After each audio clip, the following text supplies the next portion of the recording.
What's up, a Cinema Shogun here, and by a show of comments down below, how many of you all watch a show called 90 Day Fiancé? I'll admit it's a guilty pleasure of mine. In fact, you know what? I'll be honest. 90 Day Fiancé is probably my favorite television show. I'm hooked on it. I'm addicted. I watch it every Sunday. And I've even been thinking about possibly creating a whole new channel just to do 90 Day Fiancé reactions. So if that's something that you would at all be interested in, let me know down in the comments below. Now, yesterday, as I was scrolling through the internet, looking for news stories to cover for all of you all, I came across two missing persons posters. One was of a little child, and the other was of a grown man. And when I was looking at this man's picture, I was like, damn, I know this guy from somewhere. I've seen him before. Who is this guy? Is he an old coworker? Maybe I went to school with him. I don't know. I couldn't put my finger on it. And then it hit me. Wait, holy freaking moly. That's Paul from 90 Day Fiancé. Now, Paul, he isn't on the new season of 90 Day Fiancé. He was on it a couple of seasons back. However, you know, his appearance has changed a little bit, but I was like, wait, that is Paul. And lo and behold, it was Paul. Now, the story is that Paul and his child have been missing for about a month now. But I found that odd because when I saw this missing persons poster, I immediately went to his wife's Instagram page. His wife is named Karini. She's a foreigner. On her Instagram page, everything looked normal. She had posted some pictures not too long ago. There was no discussion of a missing child that was supposedly missing for a month now. And then I go to Paul's social media accounts, and it looks like nothing is really wrong here. And then I started thinking, wait. Maybe I have been fooled. Maybe someone created this and it's all fake. But no, it was real. Paul's son was literally in the missing children's registry. So I started thinking, like, well, something really odd is going on here. Now, if you're not a 90 Day Fiancé fan, then you don't know Paul from a can of paint and you don't know how he is. However, if you've seen 90 Day Fiancé, you know that we all have a reason to be worried here. Nothing against Paul. Obviously, I don't know the guy personally, but he does act irrationally at times. And you know, he's always, when he gets in arguments, like he runs outside and hides in chicken coops. You might find him behind a dumpster. Like, it's really weird. Paul is really weird, okay? He's different.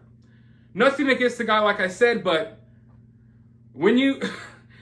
If you told me that someone from 90 Day Fiancé is missing with their child, I would say it's probably Paul. Because Paul's always into something. You know, he's a little bit touched, I'll just say that. And Paul has been enabled by his mother, who, through most of his adult life, has babied him.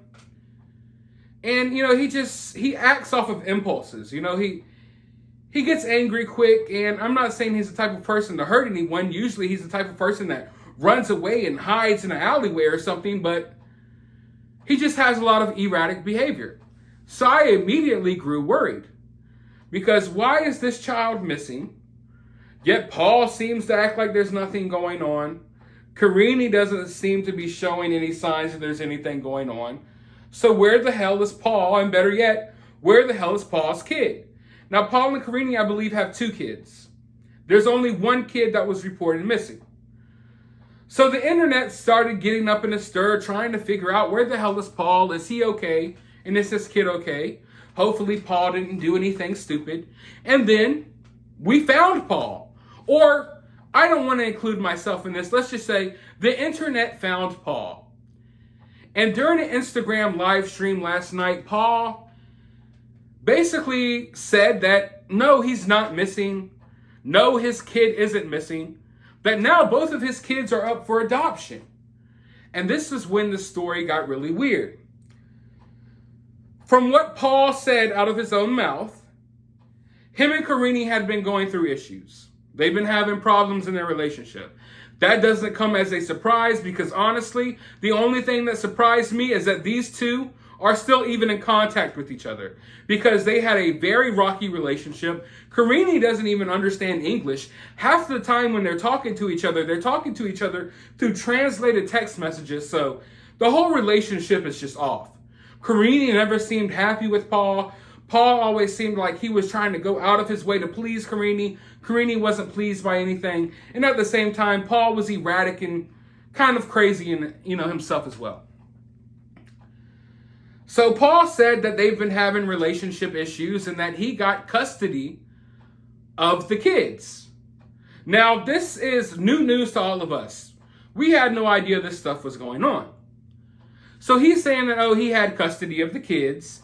And then Karini called down to the courthouse, talked to the judge, and told them that Paul had threatened to murder her. Yeah. And you know what?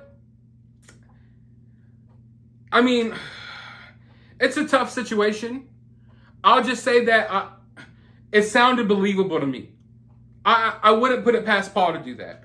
But at the same time, it's odd timing that Karini would come out with these accusations against Paul as soon as he gets custody of these kids. But I want you all to remember, we don't even know if all of this stuff is true. So supposedly, after Karini made these accusations about Paul and Paul wanting to hurt her or whatever, the judge in the court decided to take the kids away from both of them, and now their kids are up for adoption. This is what Paul says.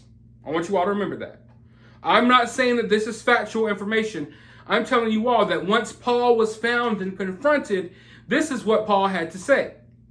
So Paul isn't technically missing, and we haven't heard from the kid, but we know Paul is alive out here somewhere.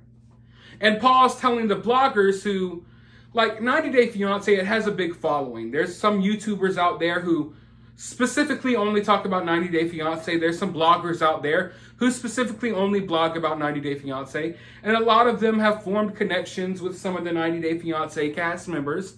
And some of them have connections with Paul. So this information has been put out there, primarily through them. And those are the people who reached out to Paul and were able to talk to him. So while the story online is that Paul and his kid are missing and have been for a while now, Paul's story is that no one's missing, that the kids are just up for adoption.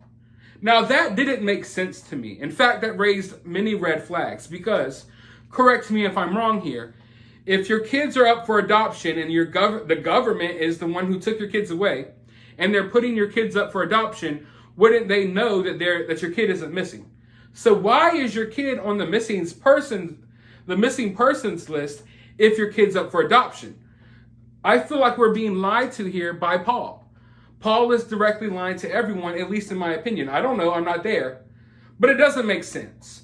Maybe some of you all out here watching this video right now, you might have better knowledge than I do about how some of these things work, but I'm pretty sure common sense would tell you, if your kid is up for adoption, obviously the government would know that they're not missing. I mean, they're the ones that took your kids away and put them up for adoption. Now, I know throughout this process, there are kids that go missing in the system, let's just say. And I think there is some weird things that happen there, but that's a story for another time. So, story online, Paul and his kid is missing. Story from Paul, no, actually, I'm fine. My kids are fine. They're just up for adoption now. There's nothing I can do about it. Now, that didn't add up at all. It doesn't add up. It smells fishy.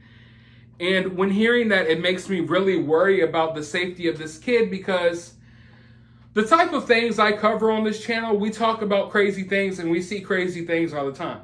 And I've learned that to not put anything past anyone, especially someone like Paul. And I don't want to make Paul out to be this big monster because he's not, or at least, there's no evidence of that. But I'm just saying he's a little, you gotta watch him.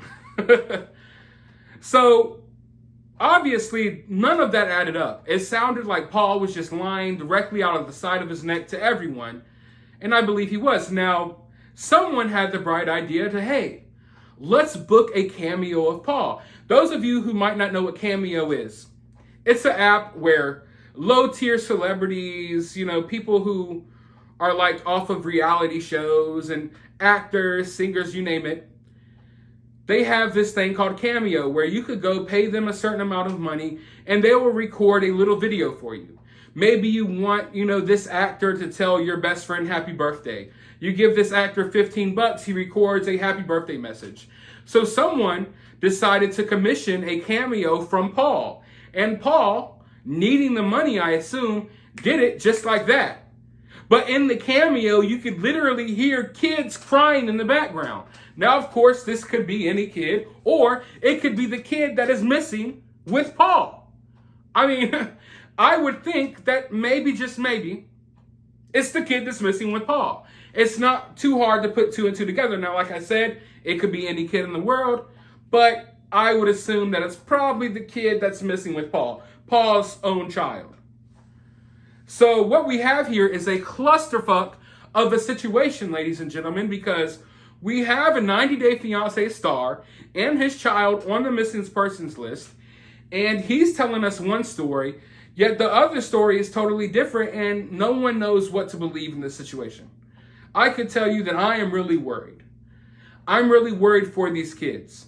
I'm really worried just in general because I don't understand why this couple decided to bring kids in this world because they are so dysfunctional. They don't even know how to properly communicate. And even if Karini knew perfect English or Paul knew her language perfectly, they still wouldn't be able to communicate. They are not made for each other. They are just toxic for each other, beyond toxic. In fact, I think some toxic relationships kind of balance each other out because both people are toxic and they love each other's crazy. In this situation, it's just like you could tell that neither one of these people like each other at all. Like they can't even stand each other. They're almost forcing themselves to be together. And that's why we've reached this point where we're at now. But my concern is, where the hell is this kid? Is Paul in the right state of mind? Is Paul out here using drugs? I don't know. So I think that we need to figure out where the hell this kid is. Let's make sure this kid is safe. And then we can move forward from there, because I'm extremely worried about this situation. And like I said, I'm a 90-Day Fiancé fan, so I feel a personal connection to the situation.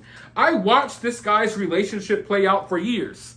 I literally watched this guy's relationship play out in front of my eyes for years. So I know how bad of a situation it could be, and I know how he can get. So I'm really worried about this kid, and I'm worried about Paul. I don't want Paul to hurt himself or anything like that as well. So I just wanted to make this video to raise awareness about this situation and to see how many of you all out there actually like this show as well, and to see how you all feel about this, because correct me if I'm wrong.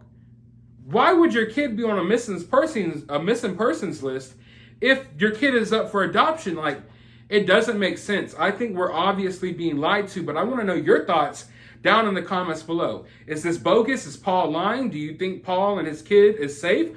Let me know all of your thoughts down in the comments below. While you're down there, hit that thumbs up button, hit that subscribe button. I will be back for an update on this situation as soon as an update comes in. So stay tuned and subscribe for all of that. But for now, I hope you all enjoy your 4th of July weekend. Eat some extra ribs for me, and I'll talk to you all in the next video.